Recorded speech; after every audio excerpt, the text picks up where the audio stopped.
So here's my power play nugget for you this week. Oftentimes, when we are challenged to rise to the occasion and do what God has inspired, it can be difficult. It can be hard. It can be demanding, and it can require for us to put everything on the line. For some people, that seems risky. For some people, that seems overwhelming. But believing God with all that you have may require you to look foolish and uncertain to others. But if you know that God has encouraged your heart, has enlightened you to pursue his purpose for your life, it may be hard, but it will be worth it. Don't forsake the season of preparation and the demand that it may have on you, because it is that preparation that is going to ensure you're not overwhelmed when you arrive. So hold on, buckle up, and just know that God is in control. Now let's get into it. For the longest time, I secretly wanted more. I often found myself shrinking to fit in, settling for what was comfortable, and even selling myself short.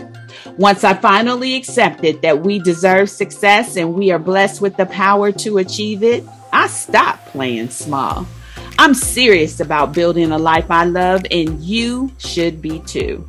I'm Denise Taylor of DeniseTaylor.live, and welcome to Embrace Your Power. I help women prioritize themselves, their success, and their happiness. Now let's meet this week's achiever, whose story will inspire you to embrace your power and go.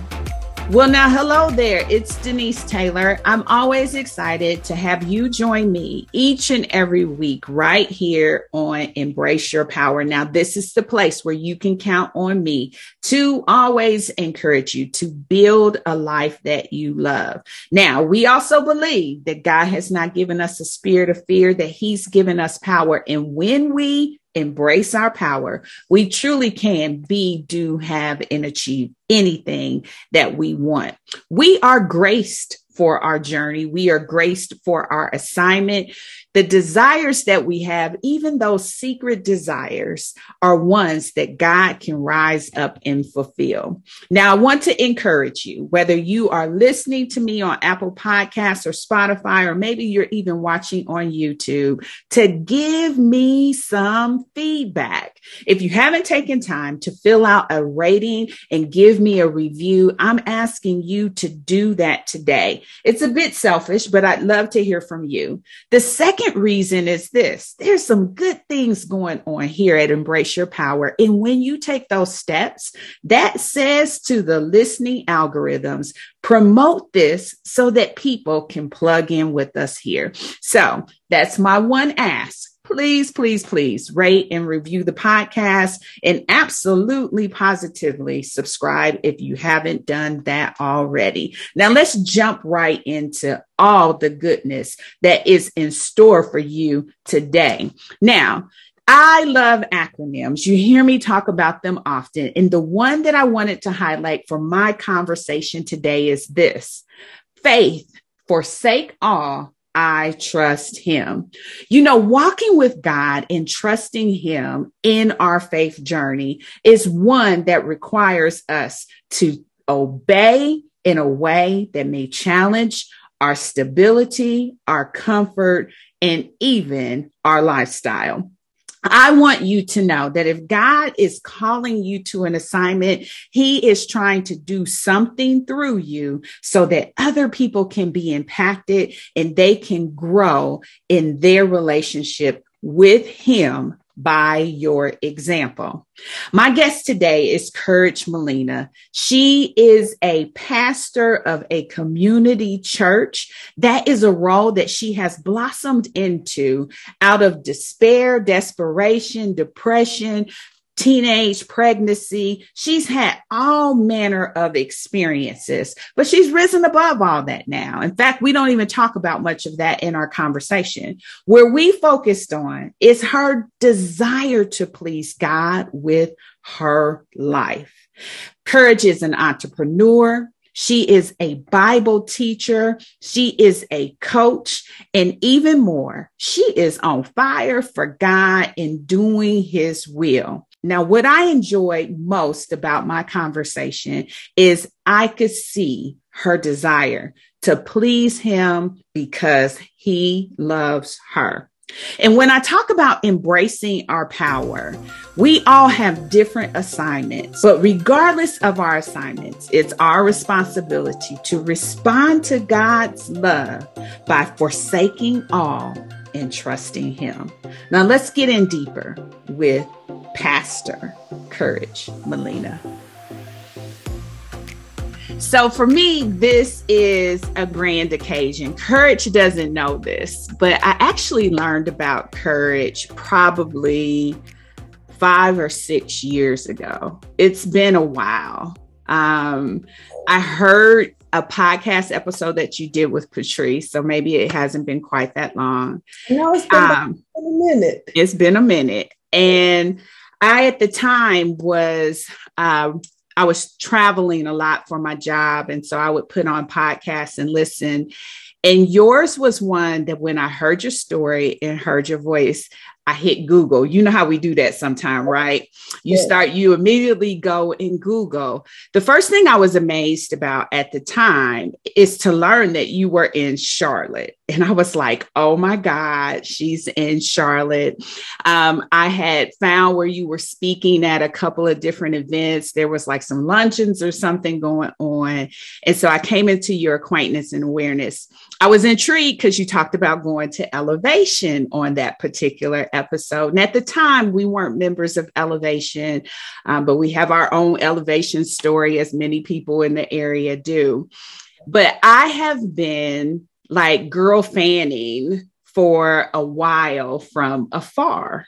And when I joined P2P and learned that you would be a coach, I was really excited because I knew you were such a powerful voice for faith.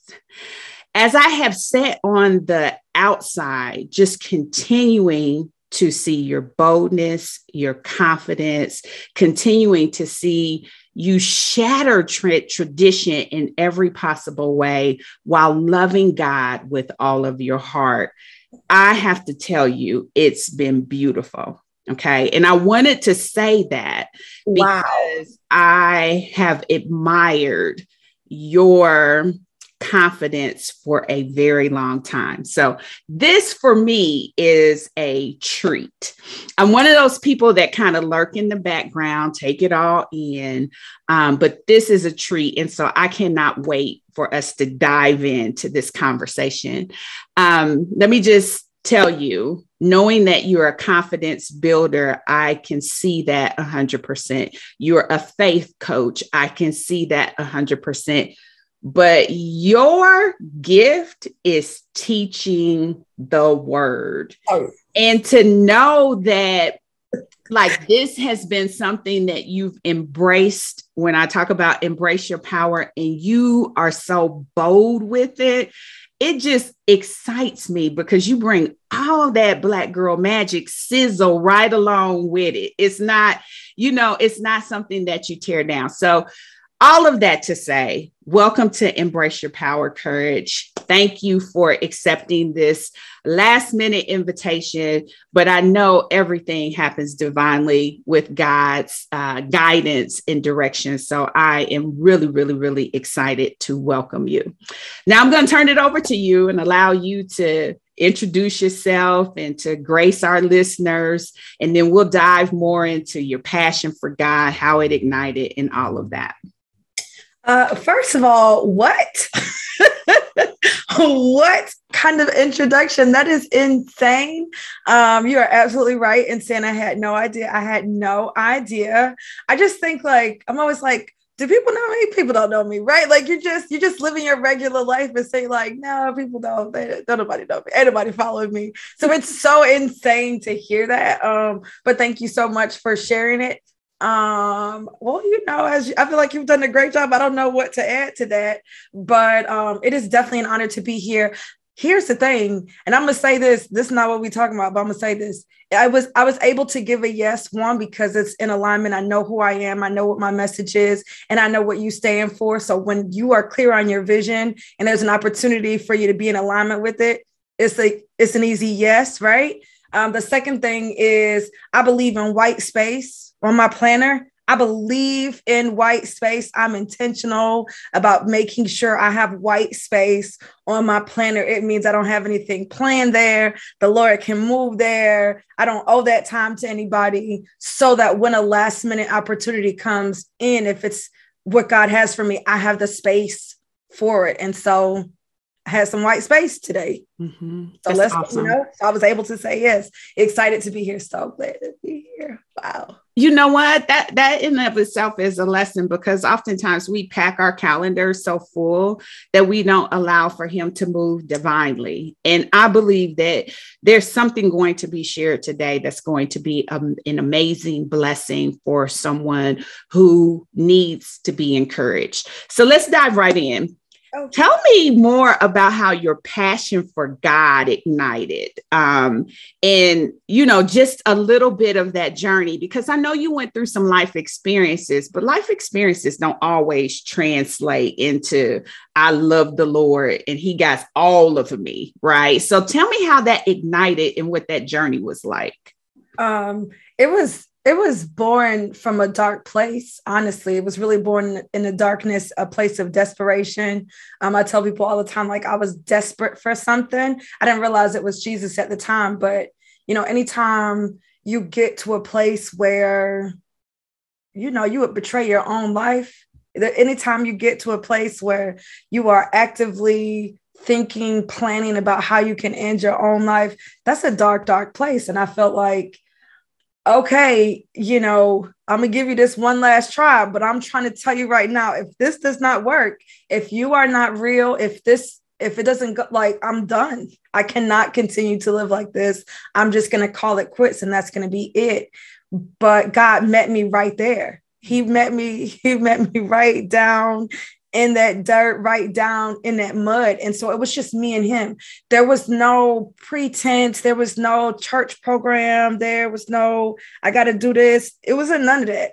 I wasn't the one, in my mind anyway, at the time, I wasn't the one trying to be something, right? I think sometimes we come to Christ and I wasn't trying to be nothing. I was trying to see, who are you, sir? Are you all that they say? That's what I came here for. I'm in this word trying to see, who are you? And so, while I don't believe that God had anything to prove, I felt like he needed to prove himself as God in my life. Like, either you are going to be God or I'm going to, go ahead and check out. But God can stand in the midst of our greatest doubts, in the midst of all those things. He was like, girl, I'm the realest thing out here. And you gonna find out. Go ahead, check me out.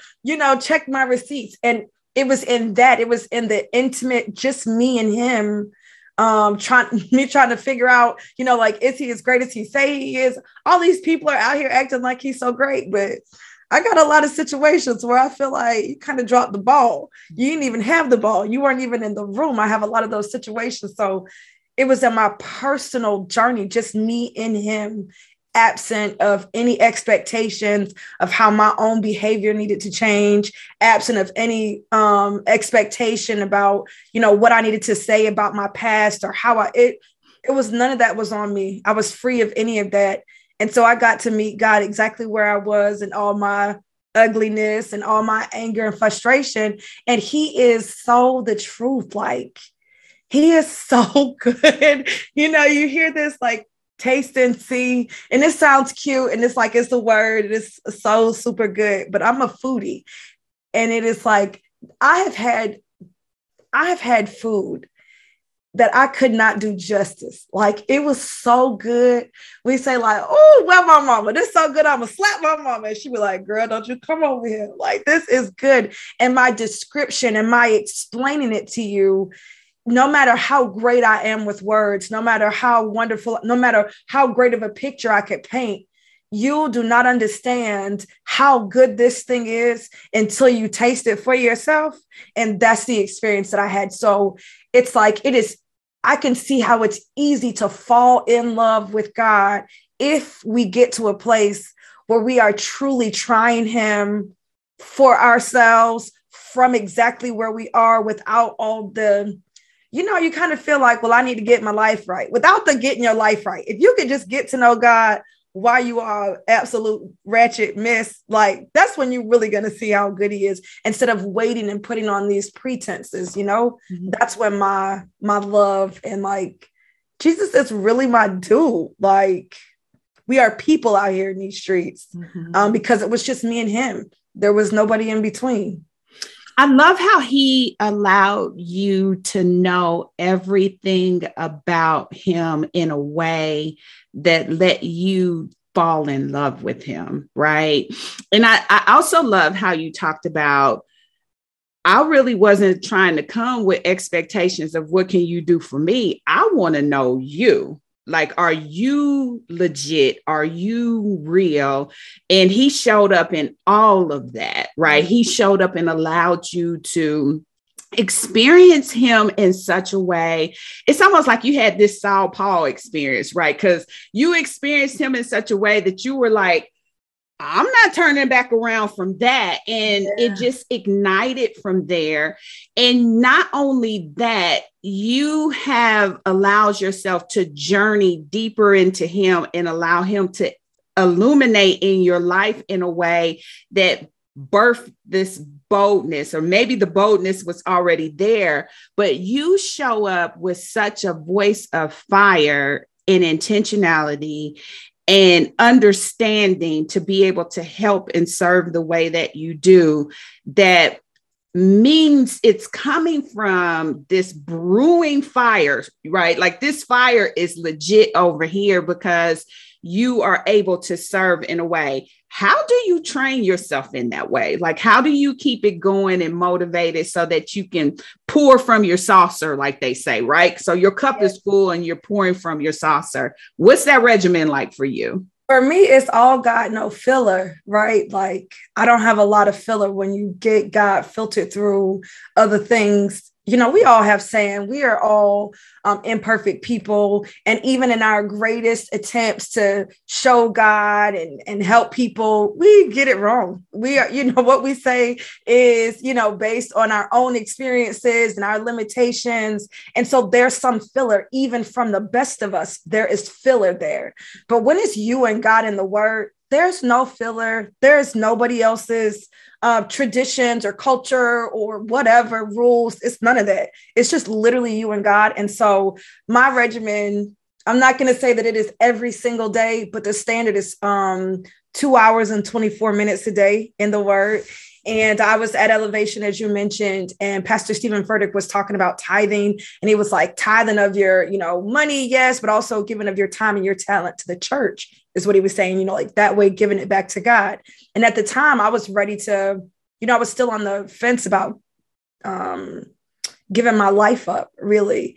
And so I just had this thought like, I wonder what it would be like if I gave God 10% of my day. And I just kind of brushed it off. But then when I pulled out my calculator and it was like 2.4 hours is 2 hours and 24 minutes. I was like, no, sir, I'm not about to do that. I don't have that kind of time. I was still a classroom teacher. I had 3 kids that were school age, my husband. I'm not about to do 2 hours. I'm like, sir, you have lost your mind. I'm sorry. I'm not about to give you 2 hours and 24 minutes, but I just could not shake it. And I was like, okay, let me just see, because it's this idea of when we give the first fruits of whatever we're giving, that God multiplies what we give. And I was in a place where I'm like, are you going to multiply the goodness in my life? Are you going to multiply the days on this earth? If I gave you 10% of my day, how many more days would you bless me with? And so I started out, and that's how I became really who I am. It's why I have this boldness. Now I was never a shy girl. I didn't really run from things like that, right? I always kind of had a little bit of attitude or whatever, but this boldness that I have in him and then still showing up as myself, it's from that time, because I was studying the Bible like I was trying to get a PhD in Jesus. Like I was just anything I could get my hands on to help me understand it better, I was devouring it. It was like I needed it in order to breathe. It wasn't about, oh, I want to check this off my list. It was like, when I do give him this time, my mind is clearer, my heart is clearer, my burden don't feel so heavy when I give him this time. And I was desperate. Like I'm not, my life was a mess. I was desperate. I wasn't just mildly uncomfortable.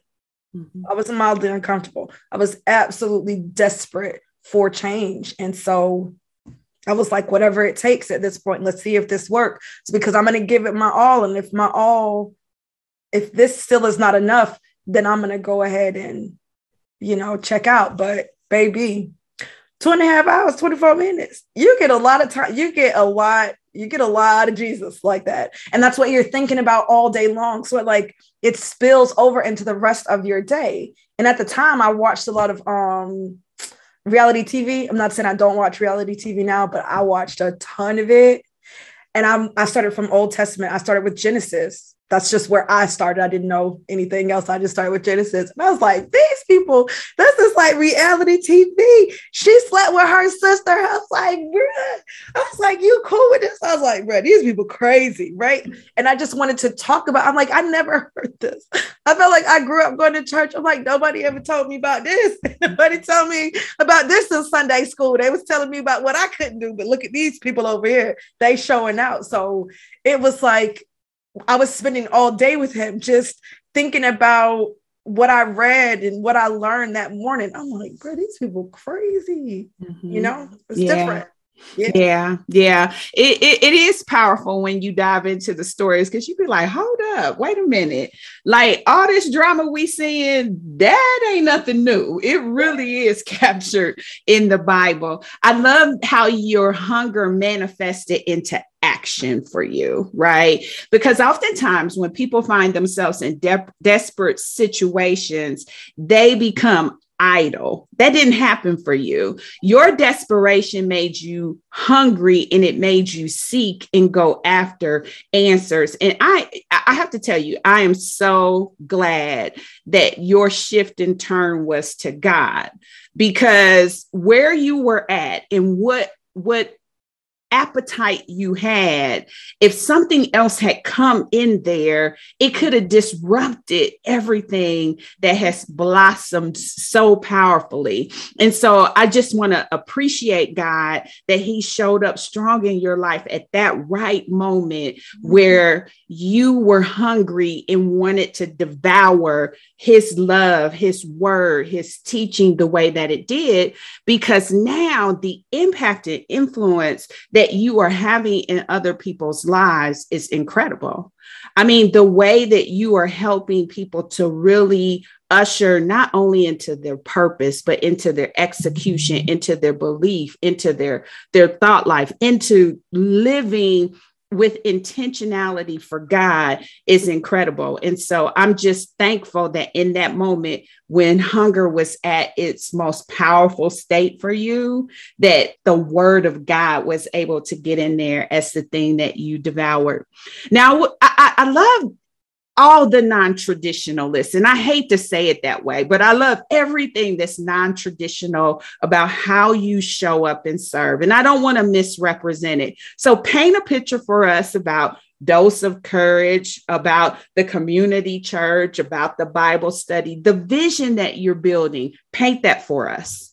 If I'm going to be honest, I didn't have a vision, right? And so I think sometimes like I'm not traditional because I didn't know better. Do you understand what I'm saying? Like I didn't know better. I didn't come up. I tell people all the time, I grew up going to church. I did not grow up in the church, right? So I don't know those church rules and like things. That is lost on me because that's just not my experience. That's not been my experience, So I think if I had intended to start a church or if I had intended to do things, I probably would have gone the traditional way because I'm really, I'm really not that creative if I'm honest, if I'm perfectly honest, but the Lord led me here. And so the church came from the Bible study. I just wanted to that's it. I had no plans. I just wanted to have Bible study. I used to have Bible study in my house. We could get like 20 women in here. There were times where women would come and sit on the floor. And I just missed that. It was at the end of the pandemic. Well, not the end of the first year, end of 2020. And I was like, I miss, being in the same room with women. I miss, teaching the word and talking about the word. I really miss that. And I have a really close friend, Olivia. She's so rude, bro. She was like, no, you don't. And I was like, I do miss it. Why are you saying? I'm like, why are you saying that to me that I don't miss it? Like, you do not know my life. She was like, how do you miss something you could start? You could do that if you wanted to. I was like, touche, Olivia, And I thought, well, there have been times where we needed to do some things online before. And so I just sent out a couple of text messages like, hey, to like my people who had been in my home. And I'm like, hey, I miss y'all. I'm going to start this Bible study. It's going to be Saturday morning, 8:00. Boom, this is what we're going to do. And so that's what it was. But it grew so fast and it felt different. I couldn't explain it. I was overwhelmed. I was like crying. I'm like, I don't know why I feel different. This is just Bible study. Like, that's it. It's not that deep. I have done this for years. What is the problem? And so I reached out to my friend's dad. He's a pastor and he's always been somebody I could call. And I'm telling him what's happening. And he says, well, you sound like you have a church. And I was like, no, I don't have a church. I have a Bible study. I teach Bible on Saturday. This is, and this is what we teach in, and we have conversation. I don't have a church. I have Bible study. And he laughed. He was like, no, you can call it whatever you want. He was like, but if you had a building and you opened that building up and those women ushered into that room and you stood at the front and you did what you do, what would we call it? I'm like, yeah, but it's not a church because, whatever. And he asked me about how many women I had, and he just gave me some insight. He was like, you need to get some help. And then he prayed for me. And he prayed for me. He was like, Lord, you and I know what this is, even if she's not ready. So we're going to let her call it what she wants to. I was like, boy, these people, you can't just let anybody pray for you. They rude. And so after that, I just could hear God say, like, you need to take this seriously. Mm-hmm. And I kept saying, like, why are you saying that? I don't take this lightly. I do think it's serious. I'm not. He was like, no. Like, you need to take this seriously. And so I started asking myself, okay, if the Lord is telling me to take this seriously, what does that look like? And I was like, well, if I thought this was a thing, I'm not saying I think it's a thing. If I thought this was a thing, that I would, get official paperwork and I would sit down and I would have some type of system, because I'm a business owner. And if I have a hobby that I'm doing and I think, I need to be serious about this, well, I'm going to do all the things, right? So that I can be taken seriously in this arena. And so when we got ready to file the paperwork, there are not a lot of choices that describe what we do. And I was like, so why are we not a church? That's what I kept saying. So, because we're not a church, but I'm trying to figure out like which box to click. So why aren't we a church? And she was like, because you say we not, because we are, but you keep saying we not. So that's why we're not a church. I was like, well, I guess we're a church then, you know what I'm saying? And so I made it, went ahead and filed the paperwork for it to be a church. But I think that it's been more God leading me and saying, like, because in my mind, and I'm telling y'all this because these are the conversations I had with God, like, okay, well, it can just be a women's ministry. It's fine. Like, you doing so much, sir. You're doing the most. I'm ordained. I was ordained, in a way that I feel is like, no tea, no shade to anybody else, but in a way that I felt was fake. Like, I just got one online and I married my sister and her husband, and then I did another one. But it's like, as soon as I got ordained, and I've been ordained for some years now, as soon as I was ordained, I knew it. I was like, well, it's not a big deal. This doesn't really mean anything. And he was like, oh, it don't. I was like, I don't think so, because this is not like official, like I didn't go through a program. So this is not like a real, he was like, yeah, but I've called you this. So are you telling me it's not a real thing because man is not? And I was like, okay, well, cool. I'm going to be a minister. I'm going to teach Bible. I'm very comfortable teaching Bible. I feel like that I can see that as my gift. I can see that teaching is my gift. I know that God has taken me down a journey so that I can teach. I can see that all day. But now you are talking about pastoring. This is a lot. Like, that's a lot. I'm like, God, I hear what you're saying, but you're doing a lot right now. Like, I just need a break. And so now we're a non-traditional church. It's women only. If I sat down to plan a church, it would have been on Sunday. It would have been men and women, because that's what church is. Like that, I do know that. That's how I would have done it. But because of, like the Lord just leads you the way he knows you need to go, so you don't turn around and cut and run. Because if he had told me to start a church, I would have probably turned around and run from that. But leading me to teach Bible, I absolutely love that. I love talking to women about Bible. Getting in the word the way that I do changed my life. It changed my marriage. It changed my mindset. It set me on the course so that I could not only see my purpose, but walk in my purpose. Who I am today pales and like it. I'm so different from who I was before. Complete metamorphosis. And that started in the word. So I'm here to do that all day long. I'm not resistant in that. But the pastoring, I just thought that was, I probably still think it's a lot. I just thought that was a lot. And so now we're non-traditional church. We're online. We're global. We're women only. And we have church Saturday morning, followed by discussion, Bible study style, immediately following the sermon. So that's off. That's awesome.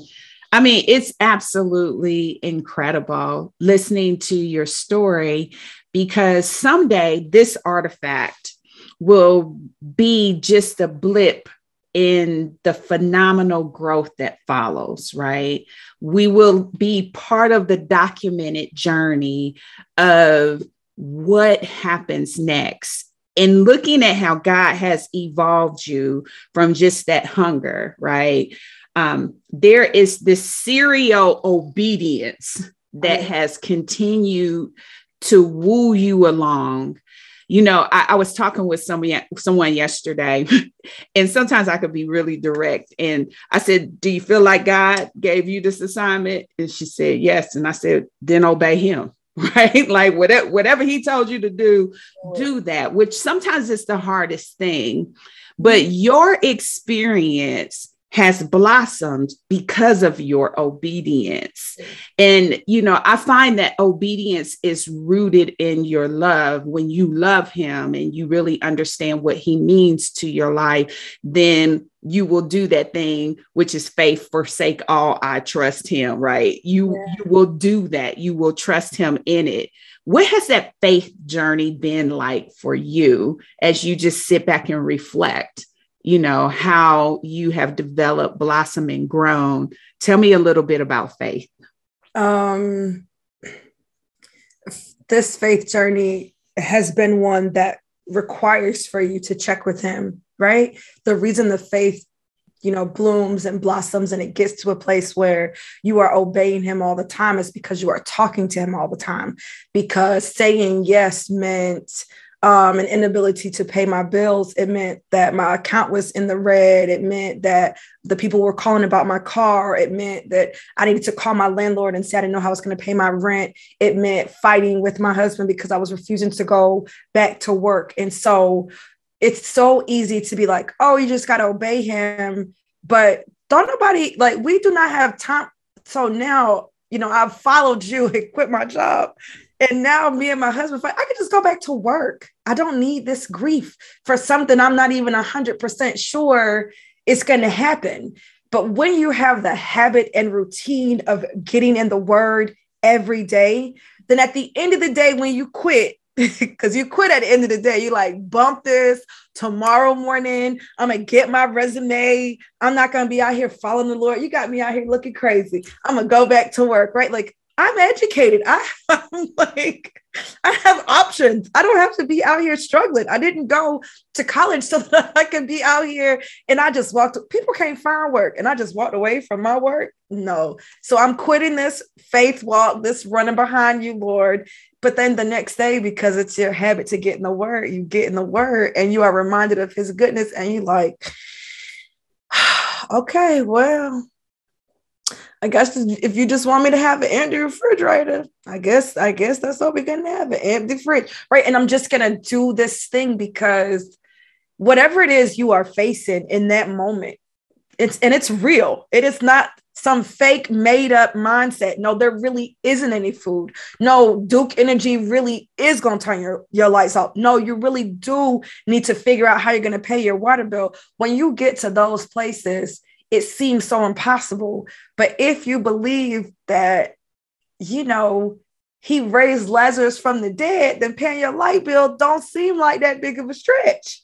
Do you know what I'm saying? Mm-hmm. And then you get to a place where you're like, well, even if the lights do get turned off, they'll get turned back on, right? Lazarus died, but he did get back up. So even if the lights do get turned off, even if they do come and get my car, this is going to be a part of my story. Now I'm grateful that those things didn't happen, but I wouldn't have known God the way I know him now. It's like obedience gets obedience, right? Faith begets faith. Every time you take a step or a walk towards that, you get more of it for the next time. We're all given a measure of faith. Some of us are diligent in growing the measure that we've been given, and some of us just hold on to that measure, never using it for more than salvation. But salvation is where it starts, right? We dead men and women walking until we get to salvation. People act like that's the end of it. No, friend, we just getting started.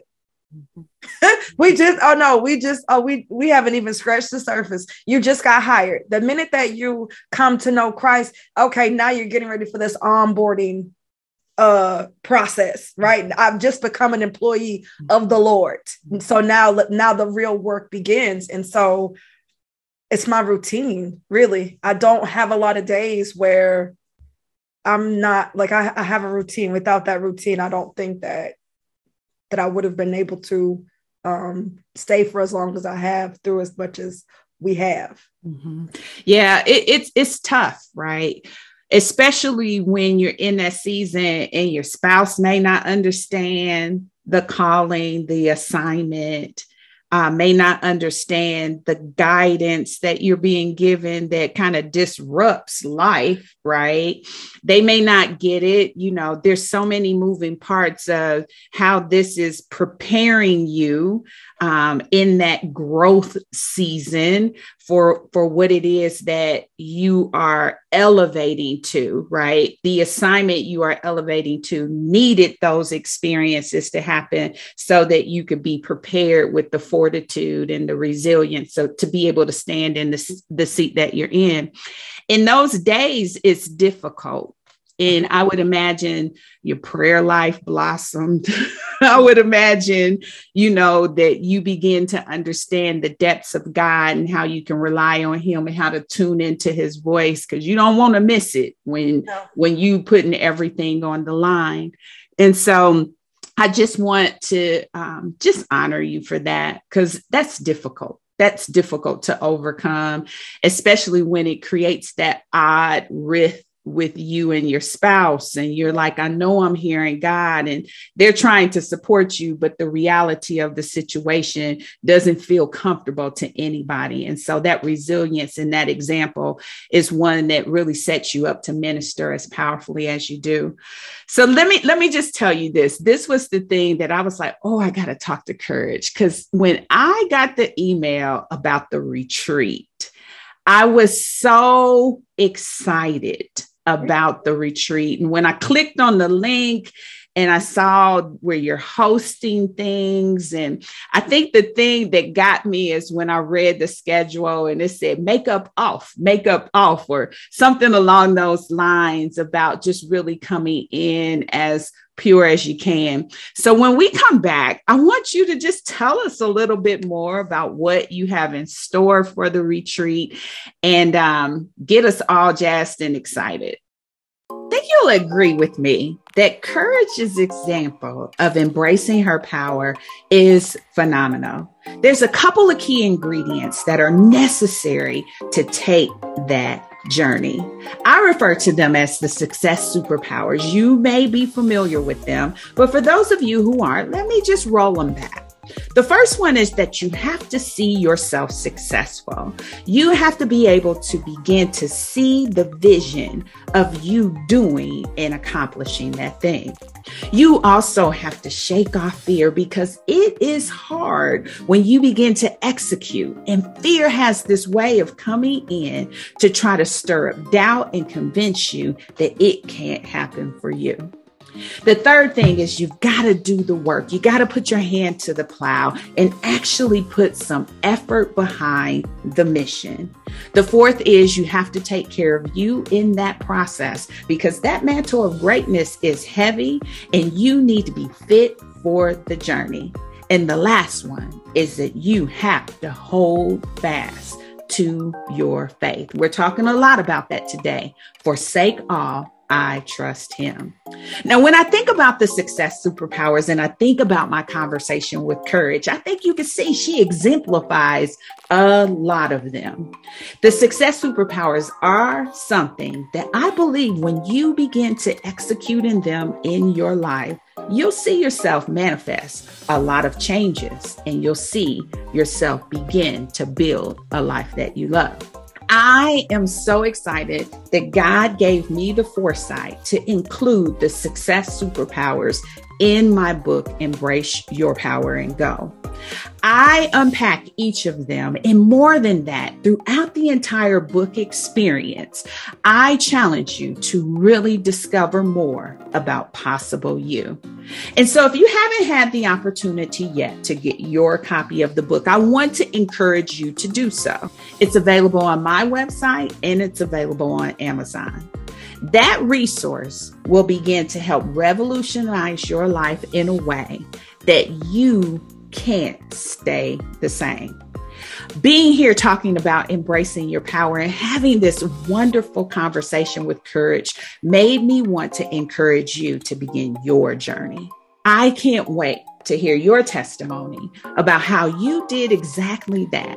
You embraced your power and you went for what it is that you secretly want.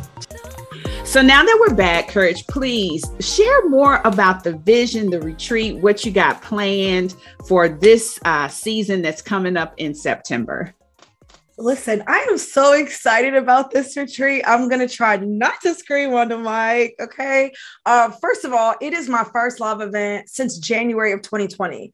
I used to do live events all the time and I haven't done any. I've just started getting back into going to them. And so I'm like, yes, it's time for my retreat. But here's the thing about the retreat. I've recently attended one myself and I've been to them. I'm usually speaking. I've not really been to one just to get poured into until this one I went to recently. It was Saved in the City. Y'all check them out. They're absolutely amazing. And I just kind of went with my friend, Erica. She really wanted to go. I was like, oh, it's going to be a good time. We're going to go. It's fine. Changed my life. And while I was there, it wasn't the way that I had envisioned my own retreat, right? But my vision for the retreat that I wanted to have, it had gotten held up with a lack of resources, a lack of team. Like, it was like, okay, I have this great idea to do this retreat, but I need $15,000 to secure the spot. Or I need, I don't have $15,000 to invest to secure a spot. And then I was only going to be able to have 10 women, right? Even at that space. And so now the price has got to be set at this high spot. And so this year, God has been saying impact. Like that is what we're focusing on right now, impact. And so I came back from that retreat and I thought, if I were going to stick to having the retreat, I was already going to do one. It wasn't one I was going to do publicly. It was just for my top tier clients, right? I'm like, okay, but if I'm going to do this retreat for impact, what would you be willing to give up and do so that you can, increase your impact? And I was like, well, I'll be willing to have it at a hotel. I would be willing to do all of these things. And so that's really how the retreat got going, right? It was when I was always going to do it, just wasn't going to be open to everybody. I want women to come and get free. I mean, I know that we are women of faith and we have faith, but there are some areas in our life that we have still failed, been unable to, not ready to ignite our faith. There is some space that we look at in our lives that don't look like what God promised us. And it's like, okay, well, what's happening? I think that we need to ignite our faith in those areas. And that sometimes means that we have to get free from mindsets, get free from old ways of thinking, get free from even the vision that you have about how it was going to work out so that it can just work out, right? Sometimes it's the vision that you're clinging to. Well, it can't be from the Lord if it don't look exactly like this. Sometimes you have to get free from that and say, you know what? this is all that matters, that women get free. This is all that matters, that I get to do these things. And so that's what we're going to be doing at this Faith Ignited retreat here in Charlotte. Charlotte is where it all started for me. Charlotte is where I feel like I really got to know God for myself. Charlotte is the first place where I ever volunteered as at the church. Charlotte is the place where we started our ministry. It's the place where we started the church. And so where else to like have the first thing except for the Queen City herself? It's going to be a faith building, chain breaking, fun-filled weekend. The assignment here hasn't changed. And so whatever we put our hands to is still the same goal, and that is to equip women in the word of God. And so there will certainly be some equipping and some training, but it's a place for women to come and get absolutely poured into, to connect with other amazing women who are crazy enough to believe that God will actually do what he said he would do in their lives. We believe that God will do what he said he will do for other people. But the women that are going to be in this space are women who are crazy enough to believe, oh, okay, well, I know he did it for them, but he is going to show out for me as well. And those are the people you want standing to your left and to your right. So I'm super excited. I'm super excited. Yeah, I think the vision of it is so incredible. And I'm glad that God gave you a heart for accessibility, because I do think that the impact is going to happen and the people are going to come. I am believing with you for sellout if it could. I'm believing that you're going to have to rush and figure out where to house the additional people, because you're right. People really need to be free. You know, I posted a picture of my aunt when we were traveling in Greece, and the pictures are beautiful, you know, but she was sick the entire time. And oftentimes we give these images that everything is okay. Mm-hmm. And we look at those spotlight moments that we took 10 photos till we got the right one, right? All these things are occurring that just really showcases all is well. When the reality is, you're right. I'm carrying some burdens. Yeah. I got some things that I'm dealing with. These secret things that I don't want anybody to know, because I don't want to corrupt your impression of me. Mm-hmm. I don't want to disrupt that perspective that you have. And the desire that you have to see women get free, that's a huge word, to get free, is one that I think will appeal to so many. And so I was like, oh man, I want to have Courage on, because I want her to be able to lift her voice here, one, but I want people to hear about the experience that you're having planned for us to show up authentically and be able to really usher in that freedom we also desire and long for. And so I'm believing with you that God is going to do something very supernatural at the retreat. So around these parts, I challenge people to build a life that they love without apology. I always close out with tapping into wisdom, your life wisdom, love wisdom, and happiness wisdom. So let's do that. Tell me, what's your life wisdom? What would you tell your younger self about life if you could? I would tell my younger self, it's a really good question. I would tell my younger self to go after every single thing she wanted, and not to filter it through what other people made her believe she could have. Go after everything you actually want. That's what I would have told my younger self. Yeah. And that fits, because I know we secretly want things, even though we experience success. We have every, resemblance of we got it going on, but inside us, we secretly want something. And usually it's not a Louis bag. I mean, usually it's, I want some peace. I want some joy. I want some things to come in my life that really will allow me to just love the life that I live. And so I think that's an incredible nugget. Let's go for love. What's your love wisdom? What would you tell your younger self about love if you could?